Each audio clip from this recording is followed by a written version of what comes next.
Hello again, and welcome to Pod for the People, Episode 3, your weekly podcast. Oh, you know what? This is Episode 4.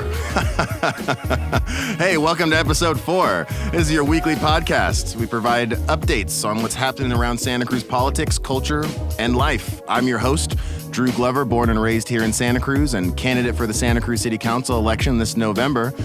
Each week on the show, we discuss important issues with special guests, learn about the work they're doing in the community to make a difference, and find ways to plug into projects and actions around town, featuring critical conversations, analysis, and critique with local residents and leaders. We talk about the environment, we talk about housing, we talk about transportation. There's conversations about community programs, race, gender, justice, equity, public safety, the economy, and so much more. Nothing is left off the table, so if you're interested in what's going on in Santa Cruz, then this is definitely the podcast for you. Thanks for tuning in. As usual, we want to let you know that this podcast was created with the help of the 365 Producer Program. 365 Producer is an artist training program located right here in Santa Cruz, and students actually learn the skills that you need to create podcasts just like this, as well as music, video, photography, and artist development. You can check them out online at 365producer.com and learn more, probably in the links to this YouTube video.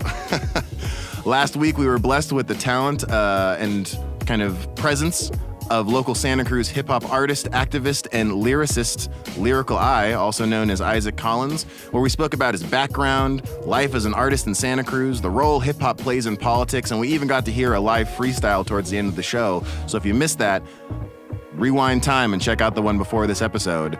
But today on Pod for the People, we're joined by someone who has been getting a lot of news coverage lately. You've probably heard him. His name is Christopher Van Hall, a progressive Christian pastor here in Santa Cruz, and also the recipient of the NAACP Santa Cruz County Community Leadership Award. Also, owner of a magnificent beard and mustache. I'm very jealous. Welcome to the show. Later on the second half, we're going to be joined by Paul Damon, a Navy veteran and holistic healer, discussing life as a veteran, holistic healing, and the cultural exchange project that we work on in Selma. But today, for our first half with Christopher, we're going to take a more spiritual approach to politics, which is really great. You and I have had the opportunity to work together over the last couple of years, and a couple of productive, eye-opening, fun, critically analyzing years of everything from LGBTQ issues to police community relations to pollinator protection, even racism and immigration, gun reform. So there's a lot of things that you as a progressive pastor in Santa Cruz have been working on alongside me and other activists in the community. And, you know, we've stood together to address the issues especially around LGBTQI issues in Santa Cruz, where you've had your rainbow flags vandalized. You've been demonized from other Christian organizations trying to call you out and kind of tear you down. And so it seems like being a progressive pastor, even in Santa Cruz, is pretty hard work. There's a lot of people out there that may not know what progressive Christianity is, where it stands, because a lot of people, I know for me, especially growing up with my background, my mom was very resistant to religion because of her growing up in an evangelical household with her mom or my grandma that wouldn't let her go out and dance and wouldn't let her wear pants and go see movies and all that kind of stuff. So what is progressive Christianity? Why should people care about it? And what is it that you do just in general, and why do you do it? What I usually do is upset Christians, usually. There are stories just like your mother's that I hear all the time that people have been turned off by Christianity for all the right reasons. And that is largely because the conversation regarding the Christian faith, at least in America, has been dominated by evangelical conservatives. Mm-hmm. There was a theological position that started to take root in the late 1800s, early 1900s, and it grew and it spread and it began to dominate the narrative regarding the Christian faith in this country. What a lot of people don't realize is in the grand scheme of the church history, their views are relatively new. Before their views came along, church was a lot more progressive on a lot of things. And the early church especially, now we're talking like pre-nationalized Christianity, right? Before Rome took over Christianity, before empire got a hold of this thing, Christianity looked a lot more like a nonviolent, subversive movement of loving activists. And with their methodology, they totally changed the landscape of Rome. And then the very empire that killed Jesus, the empire that they were protesting against, realized that they were losing power, and they hijacked the faith, and they injected all of their disgusting empirical values into the faith, and out popped what most people call Christianity today. And progressive Christianity is not really progressive, but it's actually hearkening back to this ancient tradition of being holy troublemakers in a troubled society. And holy troublemakers, yeah, that's great. that's a sacrament for us. So the church, has gone astray from what I believe the early church was meant to be. And it's become known for a few things. It's become known for being anti-LGBTQ. It's become known for being pro-gun. It's become known for being pro-war. And it's become known for being anti-democrat or anti-anything left-leaning politically, anti-women. And it's become known for being anti-abortion. And what's funny is a lot of those things aren't even mentioned in the Bible. What is mentioned in the Bible, clearly in the original language, is to love your neighbor as yourself, to seek justice and love mercy and walk humbly, and to fight for equity and to fight for the cause of the oppressed, the refugee, the orphan, and the widow. So in a nutshell, progressive Christianity is about bringing love and justice and charity and compassion and equity to all people. And for us, that when we do that, that is a sacred movement, and it's an ancient movement that we get to partake in. I don't know if that was clear. For at least for me, hopefully for the people that are listening, Hopefully it was clear too. They can email me, if they have any questions. Because coming to your congregation and listening to your sermons over the past couple of years, it has been really refreshing and enlightening compared to my previous understandings of Christianity from the mainstream and the stigma that's associated with the term Christianity. Listening about the inclusive language that you use in your sermons, focusing on gender equity, but also identity equity in that work. Mm-hmm. And also being exposed, because I work at the Resource Center for Nonviolence, being exposed to the philosophy and methodology of not only Dr. Martin Luther King, but then also now Reverend William Barber. And excellent. The messaging that is coming from them that's really dispelling this preconceived notion that if you're a Christian, then you're automatically anti all of this stuff that we would consider progressive or left of center, right? I don't really like that term, but more forward-thinking is not what was associated with that. No. So now, from my experience of listening to some of these it's not even right to say alternative sermons, some of these original sermons, right, of where it was actually coming from, it's provided a lot more insight as to the power of spirituality and religion in politics. And there is, of course, a clear separation between church and state with regards to policy design and policy structure. But in engaging the general population around conversation of issues, morals, values, and policies that they want to see in their communities because it reflects those principles and values, I think that spirituality and potentially even religion can play an important role in helping to discern between right and wrong. What's your stance on politics and religion? Do you talk about politics in your sermons? Why not? All that stuff. I think it's important to talk about morals and policy, and I think those things do shape politics in a way. I am an advocate for the separation of church and state, but I do believe that people should vote based on their own moral compass. The issue that I have with at least American Christianity is it's clear that moral compass doesn't point due north. It's gone astray for quite some time. I mean, look, Christians think, or they have these assumptions that if you're going to be a Christian, you can't drink alcohol when Jesus drank wine. They have these assumptions that you can't be LGBTQ because, of this ancient poem that they take literally called Genesis. And they also take 8 passages out of context because in context, the Bible says nothing about sexual identity at all. It actually, those words that are translated into English as homosexual actually mean rapist, pedophile, or greedy in the original language. And they were changed much later in history to oppress other people. that's their assumptions about what being a Christian is. But in reality, the Bible talks about welcoming the refugee and the immigrant, and yet Christians are celebrating this wall that's going to be constructed to keep refugees out of this country. The Bible makes it very clear that we are to take care of the poor and the orphan and the widow, and yet they are, by and large, American Christians are against social programs to aid those people, to aid single mothers in raising their kids. But, don't discuss a woman's right to choose because Christians can't support abortion at all. We're not going to support social programs, to help those kids once they're born, but we can't support abortion either. And that's not even mentioned in the Bible either. So there's been this echo chamber of things that are being discussed from American Christianity that aren't even biblical. And it's become so, what's the word I'm looking for? American Christianity has become so confused to its purpose that when you actually speak to the things that Jesus would have brought up, they think you're heretical, and that's a problem. Right. Because you've been running into some issues with other evangelical groups, like I mentioned earlier, Always. with coming after you for some of the messaging that you have within your sermons. I don't know if you want to, you don't have to go into too much detail about it, but I mean, if you want to let people know some of the pushback that you're getting in advocating for these ideas and messages of equity and justice from the evangelical right. Absolutely. When we talk about being all for a peaceful society in our church, oftentimes that means not handing out assault weapons to folks. And we've had threats against our church because of our stance on people owning weapons of death. We have had threats against our church because of our open and inclusive nature at our church, to the point where our property was defaced several times by evangelical Christians.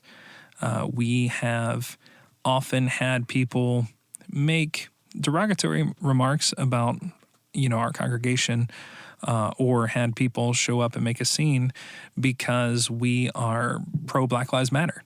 And Christians assume that these things are evil. So we get a lot of pushback from Christians. What's odd to me is, the spiritual but not religious, or the atheist community, or people of other faiths love what we're doing. Evangelicals hate it, which is kind of odd, and it often results in a death threat or something like that, which is what's going on currently. Yeah. It's fun. I can't believe, you came in today and we were talking, and you had mentioned that you were experiencing death threats from people around the world that were subscribed to these mindsets for what you're trying to espouse here in Santa Cruz. So, takes, as Dr. King said, nonviolence is the way of life for courageous people. It's principle number one. And you, my friend, are waging some nonviolent war against some ignorance. Yeah, to say the least. So as you may know, I am the chair or lead coordinator of the Santa Cruz County Poor People's Campaign. And that was restarted after Dr. King's assassination 50 years later by Dr. Reverend William Barber. And he has kind of opened my eyes and my heart to this message and the whole movement in general, which is one of the reasons why I went into it amongst all of the other projects I'm involved in, to make sure that it has a solid foundation here in Santa Cruz, because of the message of changing the language, revisiting these ideas of justice, equity, and a moral revival of the community. The need to change the narrative of not talking about red versus blue or right versus left, but talking about right versus wrong. And this gets back to this concept of politics, personal moral compass and values, because a lot of people like to separate themselves and say, oh, I'm not a political person, or, I'm not going to talk about politics when I go to places like church or something. But that's really problematic in a lot of ways for me, because if you're going to church one day a week and, praising about equity and loving thy neighbor and everything, but you're not taking your politics with you to that space, then when you leave, does that mean that all of the stuff that you were doing in church does not apply to everything that's outside of your world?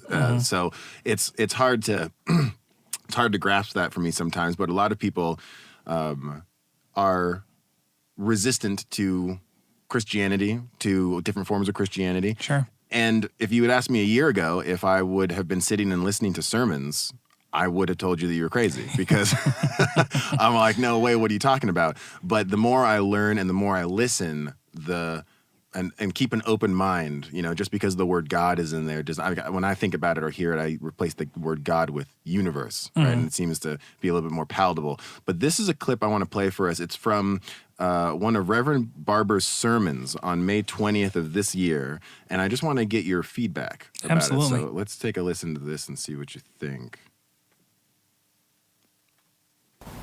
Now, today is Pentecost.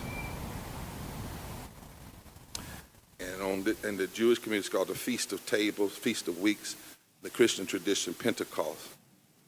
And I went back this morning, Graylin, and read that text on Pentecost and looked at all the people that God politically had there. He had the Parthians and the Medes. Yeah, they were from Persia. And he had Mesopotamia.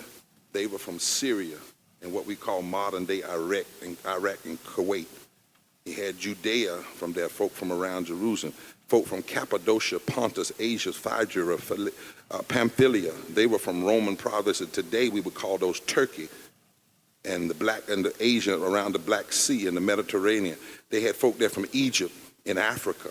Libya used to be called Cyrene in the Bible, but Libya was there at the day of Pentecost.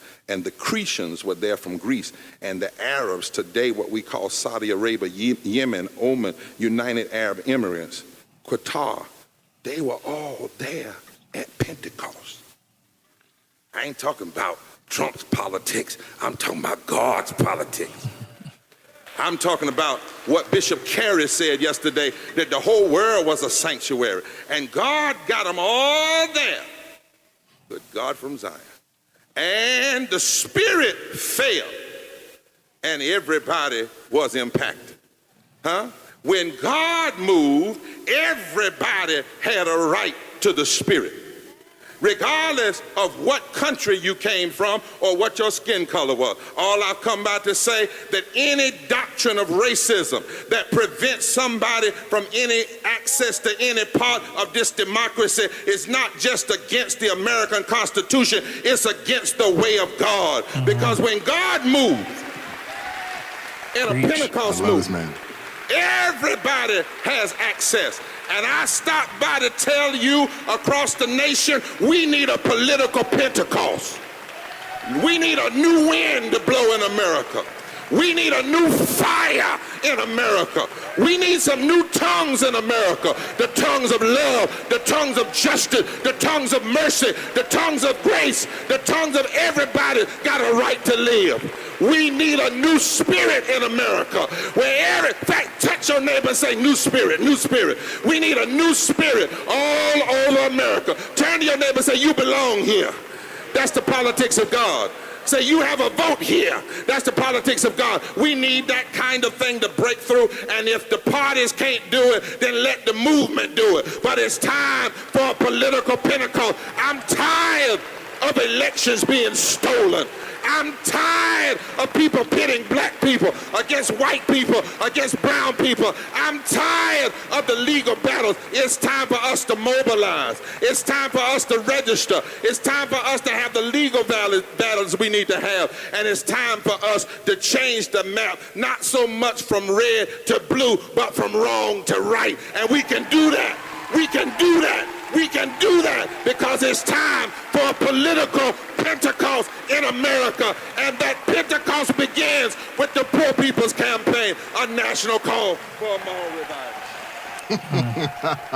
Gonna preach. Like, wow. Drop the hammer. Exactly. So, everyone, I'd like to introduce you to Reverend William Barber.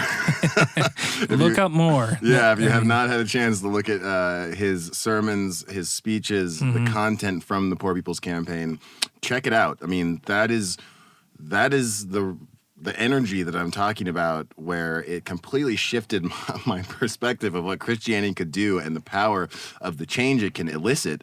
But a political Pentecost, Christopher, your thoughts? So there is a mass difference between what the church is, what the church was, and what the church should be. And I think Dr. William Barber is leading a movement in what the church should be. When Rome hijacked Christianity, it became more about a systemic belief system rather than a movement toward justice. And if you look back historically and if you read the Gospels in context, Jesus wanted followers, not converts. Jesus wanted followers of a way of life that were pursuing justice and equity and love and mercy and compassion for all people here and now. And Jesus lived in a society that was totally oppressed by empire, very similar to our own. So for me, talking about a political Pentecost is not something new. It's not something heretical. It's something ancient. And it's something that we are actually called to partake in. The early church, after Christ was killed, and you got to remember, Christ wasn't killed because of this need for sanctification of all people. Christ was killed because Christ was an activist. And when you stand up to Rome and you say, you are no king, you are no Caesar, God is king, it didn't go so well. And Christ was killed for Christ's stance, against this corrupt empire. And when he died, the early church was distraught, and they gathered in a place, the upper room, talking about Pentecost, and they, at that point, had believed that they were the body of Christ. That didn't mean that they were some spiritual essence that gathered on Sunday mornings and got together to feel good about themselves and to feel good about where they were going when they died. The early church believed that they were the body of Christ and that they were taking that initiative of justice and compassion and mercy that Christ left and planted in them. They were taking that to the ends of the earth, and they were taking on that responsibility. So for me, when you talk about political Pentecost, it's nothing new. Right.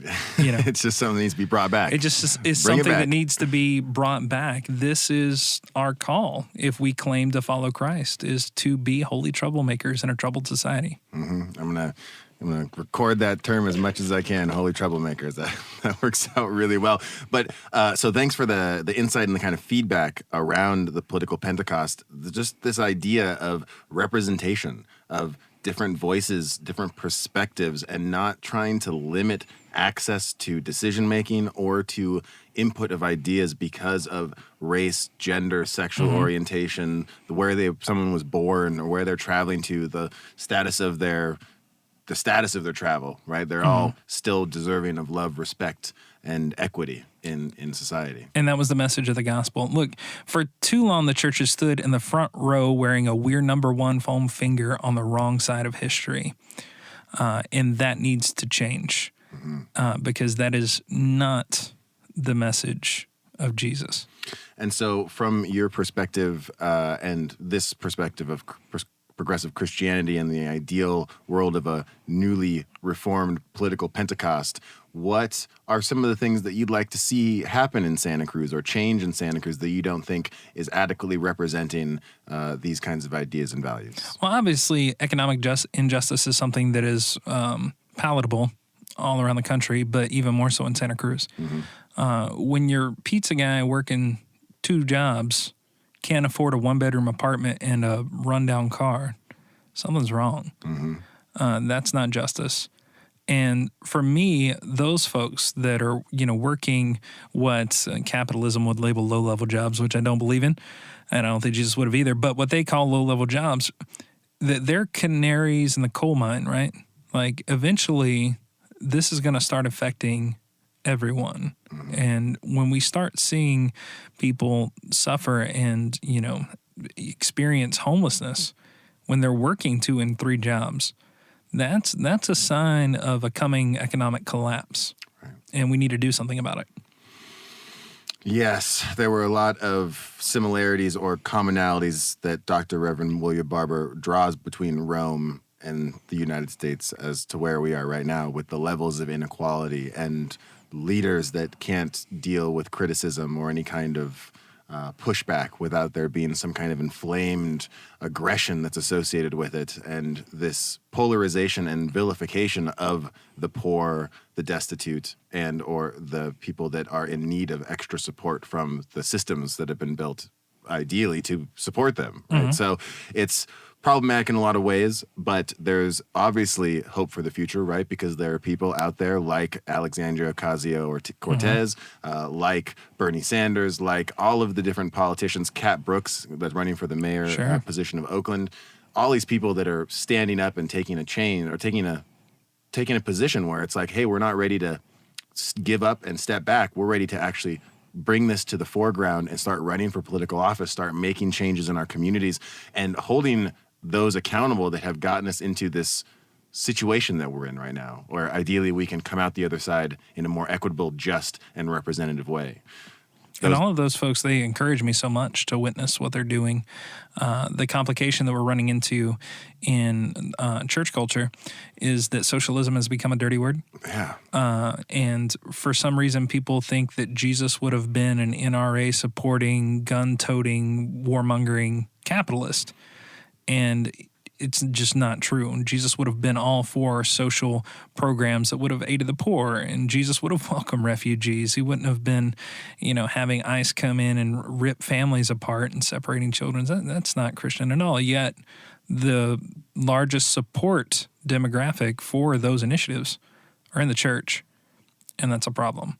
So I think once we can deprogram what church has become and talk about what it was and what it should be, like Dr. Barber is doing, that's when we're really going to see a lot of change, because there's a huge number of the American populace that identifies as Christian, yet their lifestyle and their beliefs and their political values look nothing like Christ.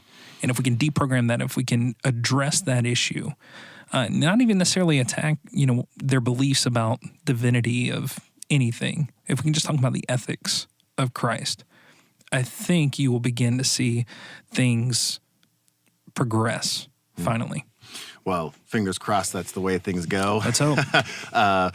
Really great to have you on the show. Really Absolutely. Appreciate your support in general with all of the work that I do in the community, but then also with the city council race. Yeah. If you don't mind taking a second and just letting people know what it is that makes you stand in support of what I'm trying to accomplish and getting on the city council. Well, first and foremost, I know you, and I know you're a good leader. I know your heart. I know your passion to do good in Santa Cruz, and that goes a long way with me. I know that you are a genuine human being. As far as our shared values go, for me personally, justice, equity, environmental conservation, love and acceptance, these things are not mere concepts in my mind. These are sacraments to my faith. And for me, even though you and I may not share the same views theologically about Christ's divinity or, about a plethora of theological issues, our values in doing good work now here in the city and abroad are shared. And for me, that is the most important thing I could ask for in a candidate, and that's why you've got my support, bro.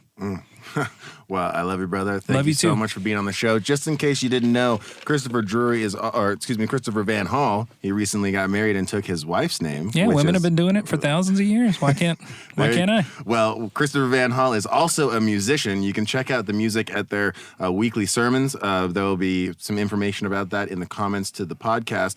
But as we go into this break and get ready to come back with our next guest, Paul Damon, we're going to listen to this piece that he did back in 6 years ago, which is pretty awesome. I think I had hair then. Yeah, he had no beard then, which is strange to see. But this song, which has no title, I Stand Amazed, I think is the name of the hymn. it's a hymn called I Stand Amazed. So without further ado, thanks again for being on the show, Christopher. Bro.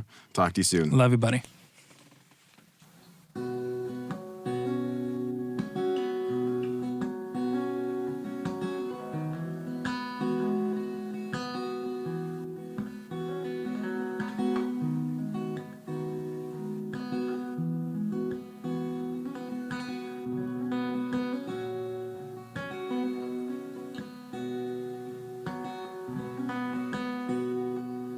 I stand amazed in the presence of Jesus the Nazarene,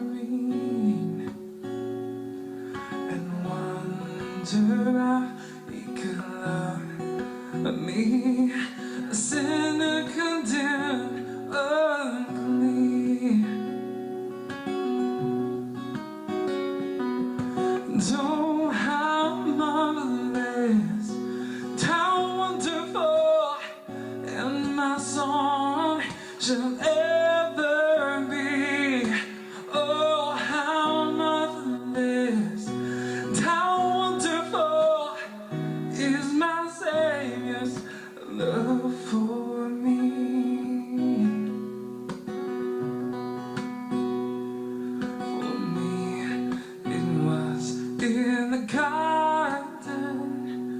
You said not my will but thine.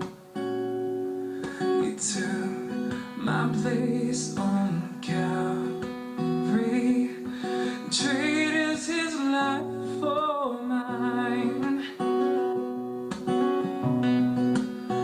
I'm singing, oh, how marvelous, how wonderful, and my song shall ever be.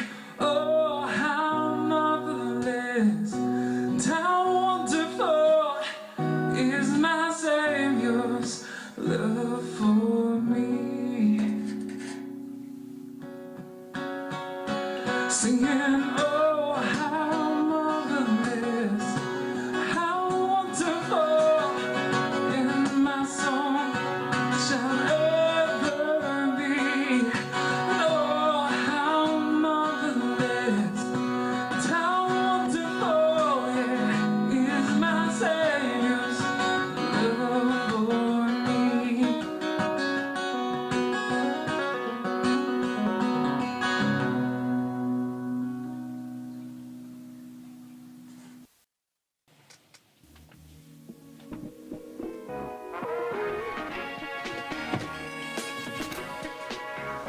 And we're back. Welcome back to Pod for the People. For the second half of the show, we're making history since this is actually the first episode where we've ever had two different guests on the same show. So exciting stuff. Before we break in, we were just joined by progressive pastor and musician Christopher Van Hall. And now in the studio with us is a Navy veteran and holistic healer named Paul Damon, who works with me to coordinate a cultural exchange program to the Deep South, and also happens to be a soul-shaking musician. Welcome to the podcast, Paul. Thank you, Drew. You also have a beautiful introduction. You also have a fantastic beard, like Christopher does, but no handlebar mustache. We went to the same school. Wax that. I wish I could grow beards as long and fantastic as yours, but I just end up playing with it too much. And Well, you got half of it. I think you have to go bald to be able to get a good beard. right. So you're almost there. Well, I think all three of us are actually bald. Exactly. All three of us are bald with little beards, so it's pretty great. Different sizes and different shapes, though. So we're just going to jump right into it and figure out what's going on with you, how's life, what's happening, but also just to kind of get a taste of what it's like to be a veteran in Santa Cruz, because I'm not a veteran.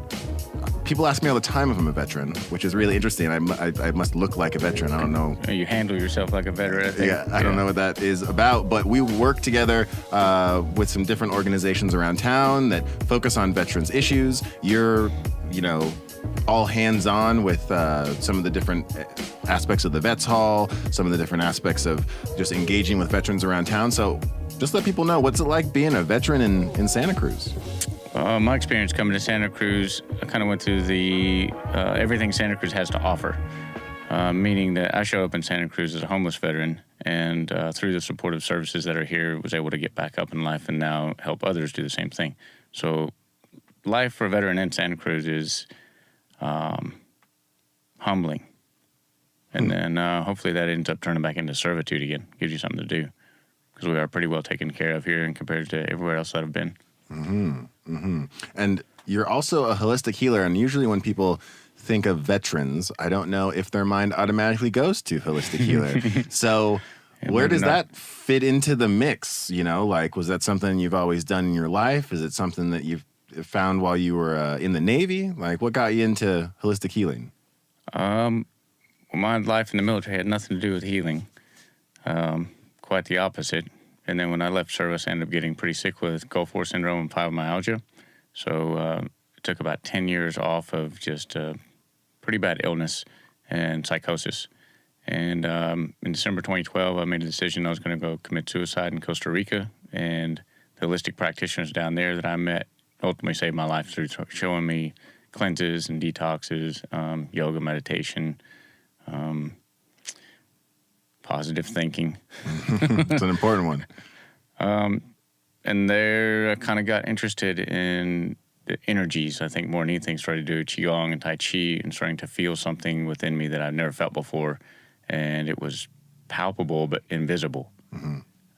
So I chased that for about 5 years. And through that, folks would ask what I was doing or tell me that it helped them. You know, if I was playing with my chi, as I call it, you know, like they might respond to that and like, hey, man, your hands on me felt different. Knowing, and you know, I was the only person that knew that I was actually trying to do something to help that person. Mm-hmm. So the reflection would talk back, you know, in a manner that kind of steered me into wanting to help more.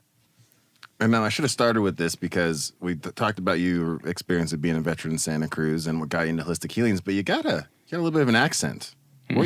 Are you from Santa Cruz originally? No, I'm from Texas. Texas? Yeah, I'm Fort Worth. Fort Worth, Texas. And how is the contrast between Fort Worth, Texas and Santa Cruz? Man. For one, there's the ocean, so that's always cool. We can start there on a non-aggressive level. There's many differences. One of the things that I do appreciate about Santa Cruz that you did have in Texas was unity within the community. I really love that about Santa Cruz, and then can appreciate it knowing that that's where it came from. Out of everything that could be perceived as something horrible in your life that I learned in Texas, now I'm kind of thankful for just as a guide. You know, it allows me to appreciate seeing real community when I see it again. And we seem to have that in Santa Cruz. And where do you see holistic healing plugging into community in general? You know, like I've had you come out and do community healing at events. You yourself have coordinated large scale healing activities and healing festivals, essentially, where people come together with music and just all kinds of different healers, from Reiki to cranial sacral massage to deep tissue massage, acupuncture. How important is it that for people to have access to holistic healing medicine and strategies? Do you think it's something that should be supported and promoted by the general public and even the city? And how would you like to see holistic healing expand here in Santa Cruz? Because we have a lot of holistic healers here in Santa Cruz in general, but what are some things that you think we can do to help spread that knowledge even farther? Like always, just get up and do it. So you're referencing our community healing projects, and we specifically titled it Project because it is a project, you know, something we can grow from. And something I've always envisioned is having a huge facility downtown somewhere that would serve everyone. And money really wasn't an issue. And I think there's a certain way that we can get there, and it's just going to take time. On the veteran side of the house, they've approved the Veterans Choice Program now, which allows the veteran to use the VA's money to go out into town and acquire their own doctors and practitioners. That kind of only makes sense to the people that went and supposedly fought for freedom and that whole narrative, and then come back and you can't choose your own doctor when everyone else can. So there's kind of an issue there. So I'm glad that we're moving in the right direction on that path with the VA. But as far as non-veterans go, I see a lot of people suffering on the street, and there are places like Emmeline that you can go to. But I'm not sure how much holistic practice is going on inside that organization. Now that I'm saying that, I'm kind of curious and going to reach out and find out, because everybody deserves Western medicine or Eastern medicine, you know, whatever you choose. So, and you mentioned a lot of people on the street, which I really appreciate you acknowledging, because there's not only a large houseless population here in Santa Cruz of people experiencing homelessness or living on the streets, but around the nation especially, there are thousands, if not tens of thousands, right, of veterans that are living homeless. Millions, right? Yeah. So you know the statistics better than I do, where they've come back from their travels abroad and the experiences that they've had, and come back to where some have described it as not feeling supported by the country they come back to, or feeling lost or disconnected from the community. So in your experience, you mentioned your own kind of journey to Costa Rica and then finding holistic medicine. Do you think that it's a viable solution to helping to get people out of the cycle of living on the street and into more productive and engaged roles of the community? Just to clarify a question, are you asking, is it okay to pick people up and send them to Costa Rica to go through the same stuff? No. Do you think Like, that I wish we could do that. I mean, that'd be great, right? And maybe not pick them up, but invite them to go. Sure. But more so using some of the things and skills that you've learned in Costa Rica in the country with people that are experiencing homelessness and houselessness that are vets. Do you think that that may provide the opportunity for the shift that you experienced in Costa Rica here domestically in the United States? Yeah, I definitely try to share the things that were shared with me to anybody that is curious. Certain questions come out and you can start going deeper and deeper. Ultimately, to find out that you're a co-creator of your reality. But there's a lot of speed bumps and lessons and, ongoing speed bumps and lessons trying to figure that out. So I do think holistic practices have a huge role to play in the evolution of mankind in general, because it's something that we can hand to each other. We don't need to have a doctor's note to give you white willow bark instead of aspirin to go down to the basic stuff. So it would be really cool, man, if there was a lot of medicine grown everywhere and we had more medicine folks that knew what was going on. Like Craig Lane is a friend of ours that is a herbalist and alchemist, and his remedies always seem to work on me, always. And there's absolutely no chemicals involved, so I really appreciate that part of it. Right. Yeah. So there are a lot, like we mentioned a little earlier, there's a lot of great people in Santa Cruz that do this work alongside you and independently. And there's also a store downtown where they sell alternative, remedies that range in a variety of topics at Go Ask Alice, which is kind of cool if you ever Nicolina, Nicolina and Go Ask Alice. She's really focused on providing those alternative forms of medicine so that people don't have to get hooked on opiates or opioids. But there's a pushback against those alternative forms of medicine from the federal government and the pharmaceutical companies. So it's important for people to educate themselves about it and also advocate for it if you feel it's something that's a good opportunity or a good way that people can transition away from more toxic and dangerous medicinal practices. Expensive medicinal practices, exactly. That's a whole nother thing. We were talking with Christopher a second ago about access to healthcare and like how important and morality-based it is. Absolutely.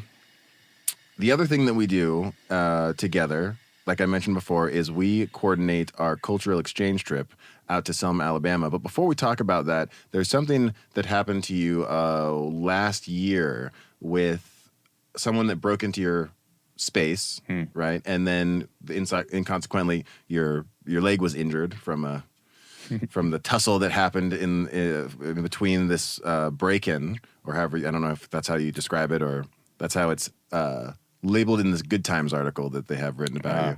And just want to talk briefly with you as a veteran from your perspective on public safety and what you think the best solution is to addressing the uptick of crime, of burglary, of violent interactions with people on the streets, and stuff like the things that we're seeing and that you experience firsthand as a veteran and as a resident of Santa Cruz. So what was that experience like, and what are some things from the holistic and veteran perspective that you would like to see implemented in Santa Cruz to try and address some of the issues? I can sum all that up to know your neighbor. Know your neighbor. Right, and this is going back to my relationship with Texas. Like, I knew every neighbor on my entire street. I lived on a 1.25 mile circle, literally called Love Circle. So I grew up on Love Circle, and I knew everybody, by the time that I was 14. And everybody knew me. And we had a certain natural security that took place. You knew what everyone's vehicle sounded like. You just knew your close surrounding areas. And a lot of people here don't know that they're legitimately next door neighbor. That to me, that's the hole that's in the game. If we can sew that back together, then we have a blanket of security because we simply know what's happening. We know who's coming and going and when and why. And it's not to be nosy. It's just to be aware. It's all a reflection of yourself anyway. Well, wouldn't you want to know that part of yourself? Right. Yeah. Interconnected and interdependent communities are incredibly important. And we have seen a serious lack of that for a variety of reasons, especially in Santa Cruz. I would say a part of it is because of the housing turnover, right? You have people that live next to you for maybe a year or 2 years, and then they either can't live there anymore and they have to move, or everyone's so absorbed with life or having to go to school and work 2 jobs, they just come home at night and go to sleep and wake up the next day and leave again. So it's imperative, and I share this perspective with you, that we figure out a way to build stronger, more connected communities where we can be aware of each other, and also at that same time being aware of the diverse populations within the community, so that we're not just isolated to the 1 or 2 people that live right next door to us, Right. which may or may not look like us, right? It's expanding our reach into diverse communities that may have different experiences and different thoughts, because that, in my, the perspective that I always come from is that the best way to fight ignorance is education and exposure. And so if we can support each other, then not only will there be higher levels of accountability in our communities, but ideally in those engaging interactions with people, we'll be able to identify issues that they're having to prevent them from having to take that next step of breaking into someone's house or threaten to shoot them, You or just stab know them in the somebody leg. needs some help. Right. Most people are willing to help somebody else. And it's also the question of enforcement versus prevention. Kat Brooks, who's running for the mayor of Oakland, who started the Anti-Police Terror Project, has come out and talked about the amount of money that's invested in enforcement compared to prevention. And if we were to shift that model and start investing more in preventative services than in the reactionary enforcement of the crimes that are happening as a result of the lack of preventative services, then we could see not only a shift in the amount of crime that's going on, but also an increase of community resources, because all of those skill training programs and all of those community building programs would be generating individuals that could give back to the community and create a lasting impact, instead of arresting them, putting them in jail, waiting for their court date, spending money on a public defender, having them be released, and then have them come back again because there is nothing in place to help them break the cycle. So what do you think about the role of, especially from someone from the armed forces, because what do you think about the role of police in the community and their role in public safety? It's tough. It's such a fine line. It's a fine line. Yeah, it's You tough. know, I would say it's. I appreciate the work that they do, and a bully is a bully. Mm-hmm. Not to say all are, but that's just how I see it. You can abuse your power or your stance or your physical abilities to bully, and if you're a bully, you're a bully. Hopefully, there's checks and balances in place to teach them another way, than just bullying. There again, going back to the community, I think if you policed your own area really well, you brought up that home invasion, and I really got to see how tight I was with all my neighbors during that altercation, because everybody came out, even neighbors up and down the street, that I'd met once, and we had a cool exchange, and they came running down. Mm-hmm. So it really showed like what, hosting a dinner like once a month out in the street, like block the street off or whatever, do it on the sidewalk, but just get people together. It usually creates the right kind of energy. Mm-hmm. Yeah, and like we just mentioned before, stronger communities and more connected communities allow for those communities to police themselves, and be able to identify when something's wrong and take care of it, instead of having to spend additional taxpayer money to have a police officer dispatched out there just to check out something that may not have even been a problem in the first place. So thank you for that. That was it's really great to get your perspective, and just appreciating your emphasis on the importance of strong community, because that is, as you know, something that I stand by heavily, is the importance of building community that it's representative and equitable with justice, and taking those steps forward. I think it builds something special too. If you're there when a moment pops off, and you're able to take that challenge on, it builds something really positive within you too. If you can stay humble about it all, and that's something that may have been a little more prevalent in the tribal settings. If you were out hunting and something was trying to harm you, and you made it through, well, you naturally take a stronger position within the tribe. I kind of saw that through the home invasion and thought about this a lot because we had a lot of vets come down and check on me and were like, man, if I would have been here, I would have been that. And, a couple of guys came down and showed me their pistols, and it's like, we just went through all this with no guns, and everything's cool. Mm-hmm. Can't imagine what would happen with guns. Right. We definitely wouldn't be having a cheery conversation about it. But that was my first time in life to see the challenge, to be really aware and take that moment. Like, am I going to engage this unarmed and not meaning to harm this guy? He's obviously messed up on some kind of drugs. Like, how can I just subdue him so somebody can help him? And I really appreciate you bringing that up too, because in Kingian nonviolence, there's one of the main principles of Kingian nonviolence is attack the forces of evil, not those doing evil. So I give you so much props and love for having that conscious acknowledgement that this person who's in my house right now, robbing me at gunpoint, is doing so because they're hurting and they're needing to deal with something that has impacted them in such a way that they feel that this is either what they need to do or want to do to take the next step into wherever they're going. And I guarantee you, if someone has the choice to break into someone's house and rob them at gunpoint and risk their freedom compared to not breaking into someone's house at gunpoint and risking their freedom, I would tend to bet that they would take the latter option of not doing it. So you would think so. Right.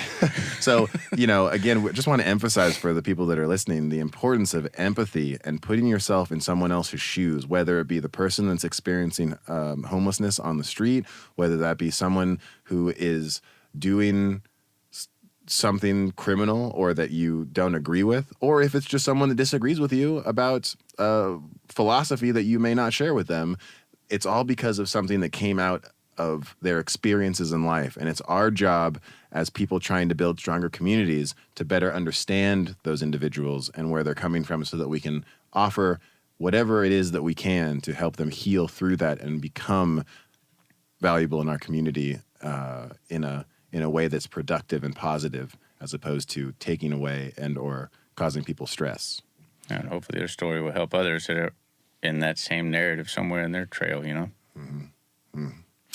Well, we are going to talk about our Selma trip, but first, take a quick break and listen to one of your songs. Because like I said before, you are an amazing musician. I had a chance to travel with you down to the One Love Music Festival this year and watch you rock it on stage with the rest of the crew from Paul Damon and The Healing, which was really great. But I have 3 albums in front of me. From your A Little Bit of Everything, the one with the Flower of Life on it, and then your most recent Healing one. So which one would you prefer from those CDs? Got a song just in general that you want to hear? I'm Here Again, Happier Days, Heaven's Second Hug. How about Help Me Help You, Brother? How appropriate. So here we go. This is Help Me Help You, Brother by Paul Damon and The Healing.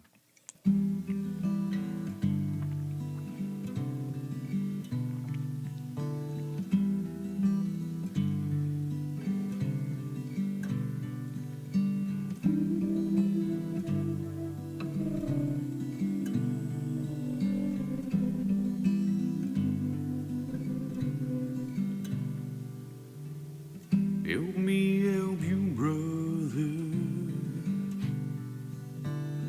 into the arms of ancient mother. Help me help you, sister, into the arms of loving father. Put your heart on my heart and together we march into ancient wisdom. The archangel dreamed to kill, now heal the world with conviction. Now the time has come to lay down ye guns and learn of inner forgiveness.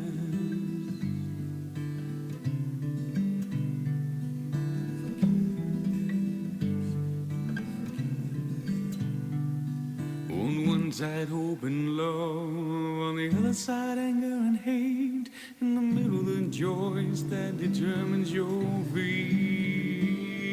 On one side hope and love, on the other side anger and hate, in the middle the joys that determines your fate. I recognize those weary eyes and those bones full of rage. I understand the voices inside screaming louder every day. I fight the beast within, watch his eyes go rage. Pill after pill, day after day. Help me help you, brothers, into the arms of ancient mother. Help me help you, sister, into the arms of loving Father.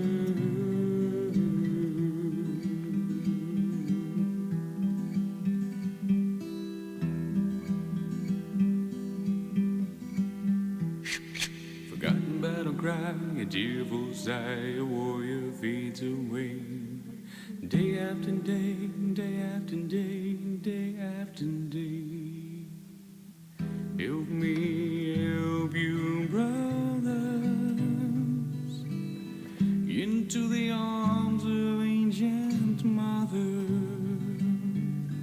Help me help you, sisters, into the arms of loving Father.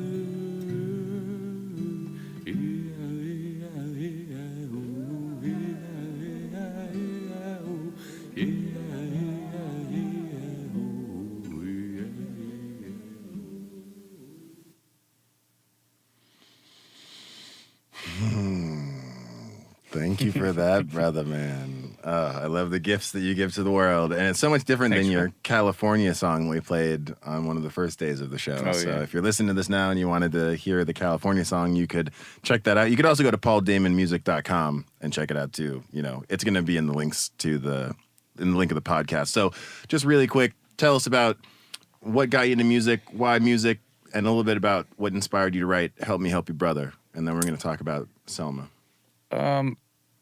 I started playing kind of late, I guess, in life. I picked the guitar up for the first time at 21,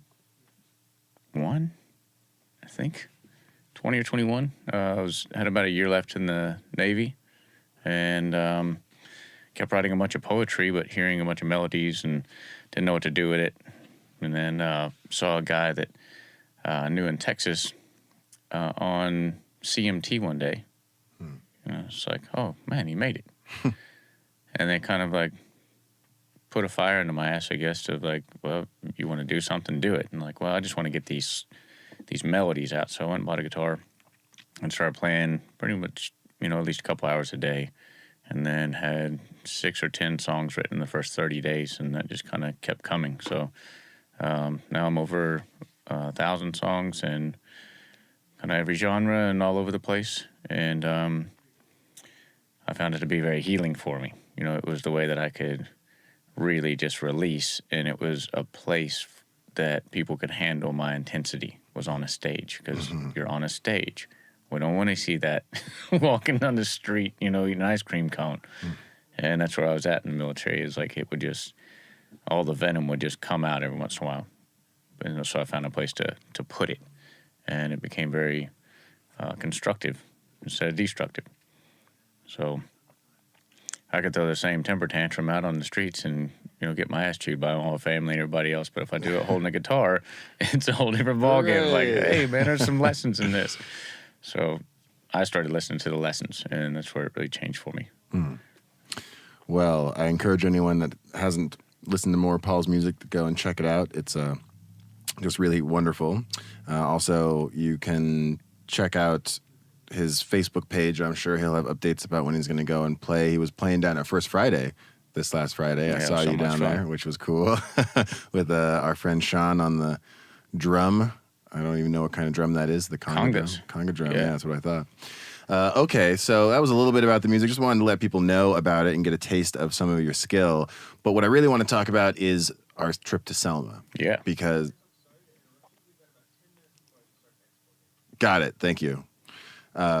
So for the next 5 minutes, let's talk about Selma, because we got a chance to go there this spring. You came with me along with 11 other people to go and do some community service work. It was really great, and I have a clip here that I just want to play for. I'm only going to play part of it because of, the time that we have right now. But this was put together by Santiago Alvarez, one of the students that came along with us on the trip, who documented the entire thing. This was an exchange trip that we took to Selma, like I mentioned, but to do a cultural exchange community service program where we flew out to Birmingham and then drove to Selma to spend a week working on the ground with community organizers, foot soldiers from the civil rights era and the March of Bloody Sunday, which was something that was imperative and instrumental in getting the Voting Rights Act passed during the civil rights movement, and getting a chance to engage with the local population there from all ages, but especially the youth, being able to work with them around, Paul especially came and worked on Reiki and Qigong with some of the students. He helped people understand movement. We built permaculture garden raised beds where they're currently doing organic gardening. We'll talk about that in a second. But before we get into it, just check out this short clip that was put together by Santiago to kind of get a feel of what's going on in Selma. Here at the center, we talk about, we believe in reconciliation, but there has to be truth before there can be reconciliation. But there really needs to be meaningful relationships where people can be their best selves, but literally whatever my gifts, talents, and skills are can be used for shared prosperity. There has to be a way for us to combine the wisdom of our elders and the creativity and the energy of our young people, that we need them both. Because when we embrace diversity, it enriches what we already have. But we have a society that do not want us to do that because it keeps building on top as long as we are fighting amongst ourselves. But the civil rights movement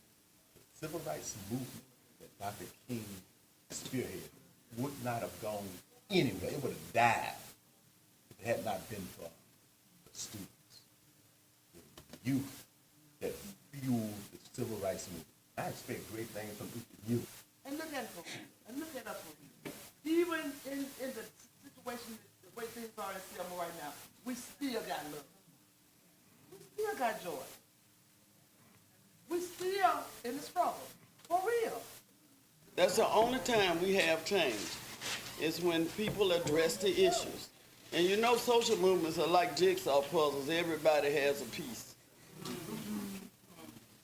And if your piece is missing, is the picture complete? No, because you're the most important piece. So, it was an unbelievable experience. Those were clips from us traveling to the school. We heard from the executive director, Ainka Sanders Jackson, who was speaking during the beginning part of the clip. And then that last quote about the jigsaw puzzle was from one of the foot soldiers that was doing the marching and the organizing as a young girl in Selma during the civil rights movement. So if you want to just give your feedback or your impression of the trip, the takeaway, just, where are you coming from? What was it like for you? When you invited me there, I was really excited just for the opportunity to go check out the South again, being from Texas, and get to work with college students. I was really curious, and I don't know any college students unless they're my age, and I wanted to know some of the younger people. So I kept hearing the word millennial, and it wasn't ever in a good context. And I learned otherwise. These young hearts and minds were really powerful and potent. Taught me a lot in the trip, and hopefully they learned something. But I'm glad we're going to continue to work because it was something that was life-changing on many levels of just taking in different perspectives and trying to understand and move forward with all of it. Yeah, we got to tour museums and go on historical tours, which was really great. There was a part there where we were actually treated like slaves, which was really impactful for a lot of the students, both on a educational level, but also on an emotional level. It really shook them and myself, it was an intense experience. And getting a chance to share the dinners, to go and see the landmarks, to go and meet with the mayor. We got a chance to go meet with the mayor, and engaging with the youth, like you'd mentioned before, like Anastasia from the school where you were teaching Reiki. And we have some great footage and great pictures of this small 7-year-old girl doing Reiki to Paul after he had shown her once what to do and just kind of tuning right into it. So it's going to be an ongoing project that we're working on. We're actually planning 2 trips this year. So we'll be doing 1 trip in March for the Jubilee, which will be from the 1st of March until about the 5th of March. And then we'll come back again and then take another group out there for the end of the month from the 27th of March to the 3rd of April or so for the spring break. And that's when we're going to go back and do more community service trips. But have you seen the vegetables that have been growing out of the things? It's amazing. I got some watermelon the other day. I was really proud of them. When we got there, they had, I'm going to use air quotes, raised beds, right? Because they were cool and they had worked on them really hard. They had railroad ties that they had put up. So they were about maybe 6 inches off the ground for the dirt to go up. And they were wonderful, and it was great to see that they had built them. But we came in and we built the 4-foot by 12 by 16 foot by 2 foot. So 2 foot tall, 4 feet wide, 16 foot long, raised beds made out of corrugated metal and wood, and then filled with organic soil or pesticide-free soil. And just to see the difference of how much the plants have grown over we were there in March. So over the last 3 months. It was cool for me to get that lesson too, because I went one season in their raised bed, right? To see the difference of what getting that much soil below your plant really does and protecting all of it. Makes a big impact. So we'll be planning those trips again for this coming year. We'd love for people to get engaged. So there will be a link to the registration and information about the Selma trip in the podcast description here. So you can check it out and kind of get an idea of what's going on. What was your favorite part of the trip? Miss Callie. Miss Callie, yep. Tell us about Miss Callie, because the listeners have no idea what you're talking about, but I know. Miss Callie is like the quintessential, huge, loving grandma from the South that wants to feed you every 2 minutes, and you better say yes or she's going to be offended. And will be real with you, and like let you know she came from a gutter and like is creating her kingdom. So it's really, really cool to see elders still like real elders. I mean, elder over here in California is like 45. Right. Yeah. So it's cool to have that big age gap. A lot of knowledge there. Oh, yes. Well, we have about 2 minutes left. It's been an honor to have you on the show. Thanks the work that you're doing around the community is great. If you don't know him, research Paul Damon online. You can learn about all the different work he's doing.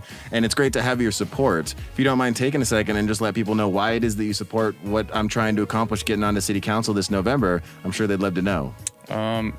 Personally, I love supporting anybody in the community that wants to do something very original that's for something bigger than themselves. So that's where I jumped on board with you to begin with. And then after you coming with us to One Love and really seeing you down there and asking you to take on a certain role that became hectic and you still handled it with massive grace.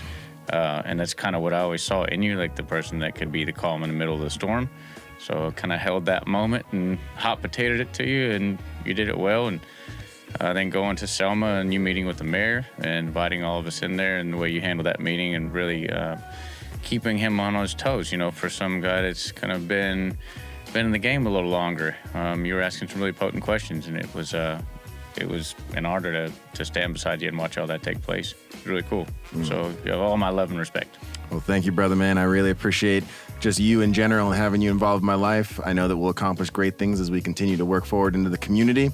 This brings us to the end of the 4th episode of Pod for the People. Right, we're getting a roll now, Don't forget to tune in next week. This week we heard from Christopher Van Hall, progressive pastor here in Santa Cruz, also veteran and holistic healer Paul Damon. Both of them are musicians. Both of them have beards, which is great.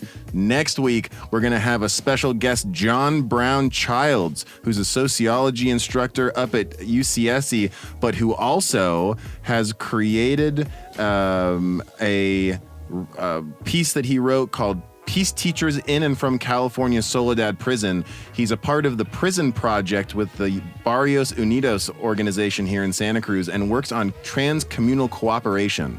So it'll be a really good conversation about community, strength, and working together. Again, my name is Drew Glover, your host for Pod for the People, candidate for the Santa Cruz City Council, born and raised here in Santa Cruz. So get out and vote this November 6th for some progressive change in our community. Thanks again for tuning in, and we'll catch you next week, same time, same place.